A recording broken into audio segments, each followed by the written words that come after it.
I've made up my mind that we're going to live in the family home. So you need to leave. This is final. After our parents passed away, my sister called me, mistakenly thinking I was living alone in the family home. I'm taking your husband. As your older sister, you should give up everything I want, she said, and then eloped with my husband, cutting off all contact for 20 years.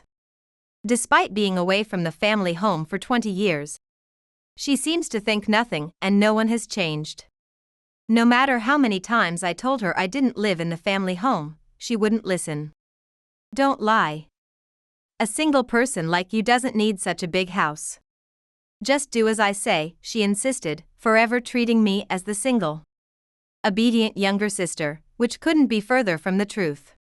I let her do as she wished without further argument, and as a result, my sister ended up in an irredeemable situation. I am in my 40s and work as an office employee. I live with my husband and our elementary school-aged child. 2 months ago, my beloved mom passed away after a long illness. It all started when I took her to a local doctor because she said she wasn't feeling well.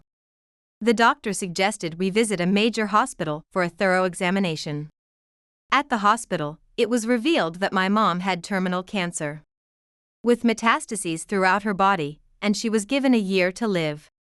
After that, my mom repeatedly went in and out of the hospital, and I took care of her between work. A physically and mentally exhausting period during which my husband and children were incredibly supportive. Exactly 1 year after her prognosis, 2 months ago, my mom passed away peacefully. My dad had died of illness 10 years earlier. With both parents gone, I felt a void in my heart, and just when I was starting to recover after holding the month memorial service, this happened. During a workday, I received numerous missed calls from an unknown number on my mobile, all from the same number. At lunch, as I was about to return the call, the phone rang again. Hello? Finally, you answered. I've received several calls from this number, but who is this? What? It's me, your sister. Hearing her words sent a chill down my spine. The caller was my sister. So, both mom and dad are gone? Yes, but I heard from a friend back home. Why didn't you contact me? How could I contact you? Do you not remember what you did 20 years ago? Are you still holding a grudge about that? You've always been so spiteful. Sigh. Anyway, how much was the inheritance? I'm their daughter too, so I have a right to it. Did you contact me just to ask that? Of course. It was hard to find your contact information.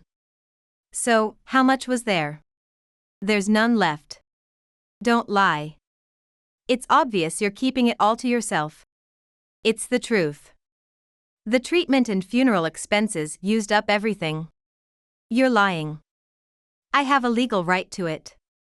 I'll be coming over soon, so prepare the money. My sister ranted one-sidedly and then hung up. After severing ties with her 20 years ago, I had lived my life without thinking of her. Actually, I'm in my second marriage now. My first one was 2 decades back with a guy I met in college. He was pretty bold and worked at a big trading firm.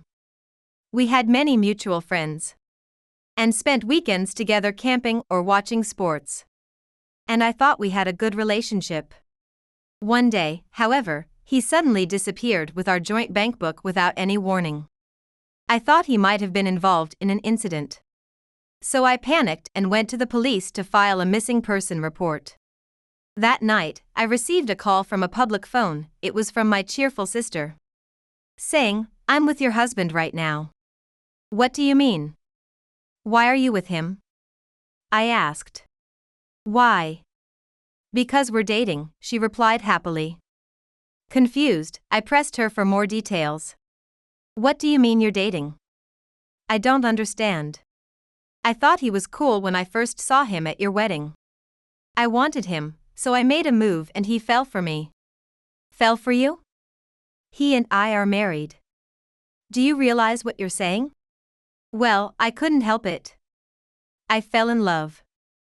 If you didn't want him taken, you should have kept him on a leash. Are you serious? Really, you're so clueless. Plus, you're naggy. You and our parents are so annoying.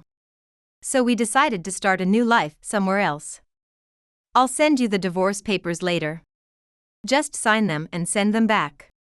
With that, the call ended. It was from a public phone, so I couldn't call back.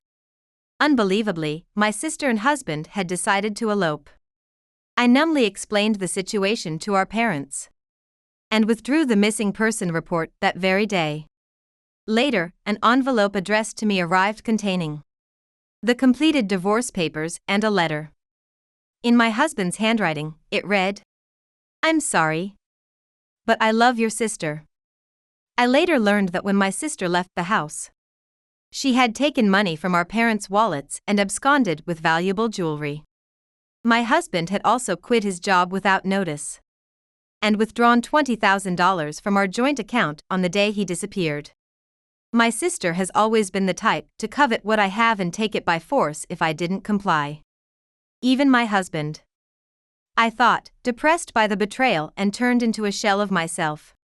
Technically, I could have demanded compensation for the embezzlement and sued both my husband and sister, but I didn't have the energy to pursue legal action and simply filled out and submitted the divorce papers. My ex-husband's parents kneeled and apologized, handing me an envelope containing $30,000, crying, "It's all that idiot's fault," and apologized on behalf of my sister multiple times. Since then, I threw myself into my work with such fervor that I nearly collapsed every day. It was during this time that I met my current husband, who worked at a client company. We became close enough to talk about anything, from work to personal matters. And eventually, our relationship turned romantic and we married. We were blessed with 2 children and I managed to have a peaceful life. My parents also considered my sister as someone who no longer exists in this world and decided to sever ties with her. Staying in this house brings back bad memories, they said as they cleared the house of my sister's belongings, sold the family home, and bought a condo with the proceeds.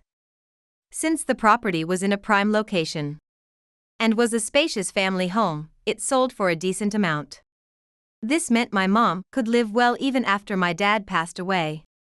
Having finally recovered from my painful past, the thought of my sister reappearing is nothing but terrifying.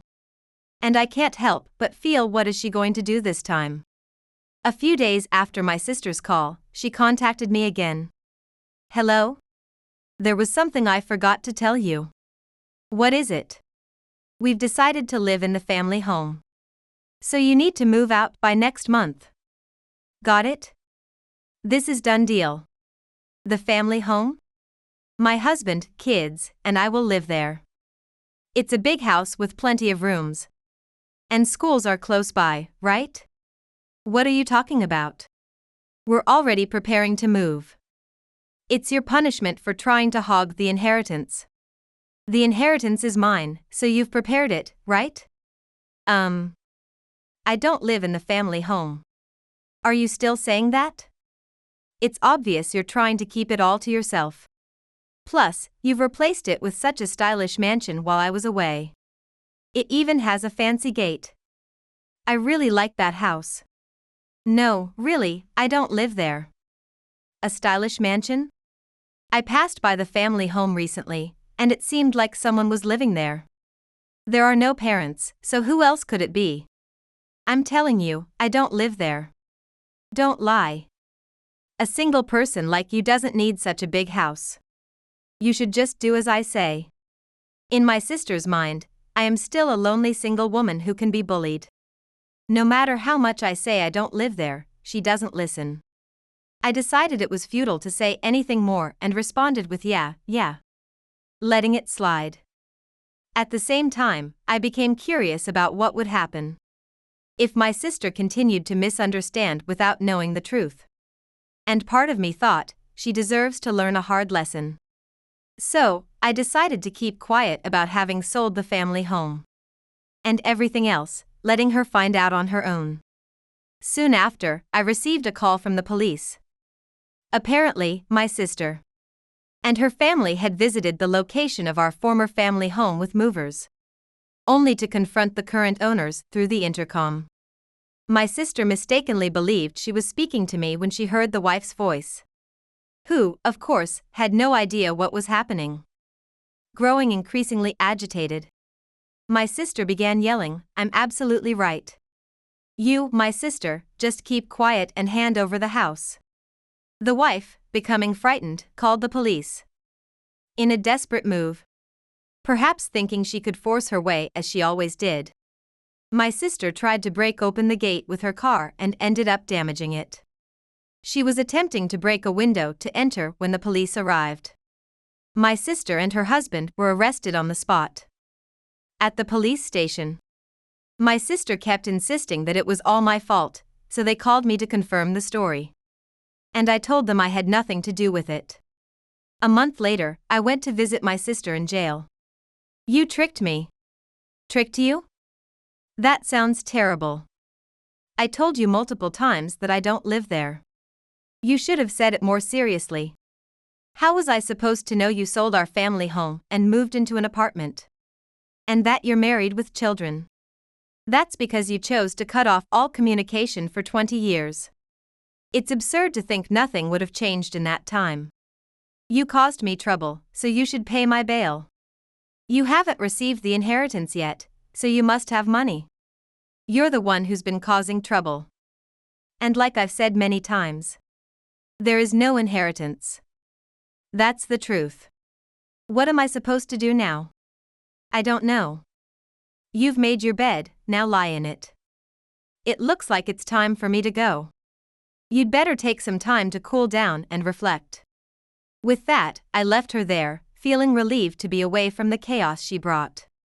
Later, I heard that although the prison terms for my sister and her husband were short, they were ordered to pay a significant amount in damages.